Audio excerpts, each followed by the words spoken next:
నీరు పోస్తున్నాం, మంచిదే కాదని కాదు. ఒక్కసారి భావించండి. ప్రవచనం ఎందుకంటే చేసేది ఎలా చెయ్యాలో తెలుసుకోవడం కోసం ప్రవచనం. ఇంకా రేపు మన శివ పూజ చేసిన, శివుణ్ణి దర్శించిన, అంతటా లీనమైన వాడిని పూజిస్తున్నా. లీనమైన వాడిని ఏమంటారు? లీనమైన వాడిని ఏమంటారు?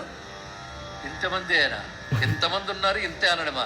లీనమైన వాడే లింగము. అన్నిట్లో అష్టమూర్తులుగా లీనమయ్యాడు కనుక లింగం అంటే అష్టమూర్తి స్వరూపంగానే చూస్తున్నాం. కనుక ఇది భావన చేయండి. అష్టమూర్తుల్ని భావన చేస్తే చాలు, ధన్యులమైపోయాం.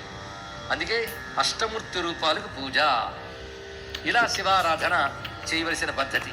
కనుక శివుడు అగ్ని రూపముగా, జల రూపముగా, వాయు రూపముగా, ఆకాశ రూపముగా, భూరూపముగా, ఇన్ని రూపములుగా, రుద్రులుగా అన్నిట్లో వ్యాపించిపోయాడు అని చెప్తూ అష్టమూర్తి శివారాధన జరుగుతున్నది.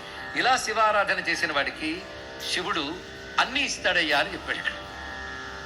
అయితే అన్నీ కూడా ఎవరి కర్మలకు తగ్గట్టు ఇస్తాడు, అంతేగాని అన్నీ ఇస్తాడంటే ఇదివరకు కర్మలు మైనస్ చేసాడు. తెలుసుకోండి, ఎంత పాపులమైనా 6 రోజులు పాపాలు చేసి 7వ రోజు ఏడిచినంత మాత్రాన ఏ దేవుడు తీసేస్తే ఆ దేవుడు కాదు. తెలుసుకోండి, ఇక్కడ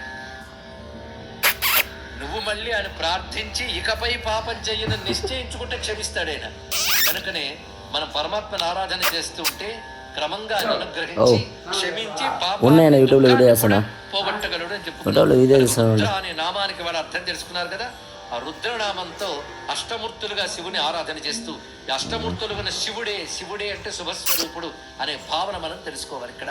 ఇదే బ్రహ్మదేవుడు ఈ జ్ఞానంతోనే శివారాధన చేశాడు. దేవతలందరూ ఆ జ్ఞానంతోనే శివారాధన చేశారు.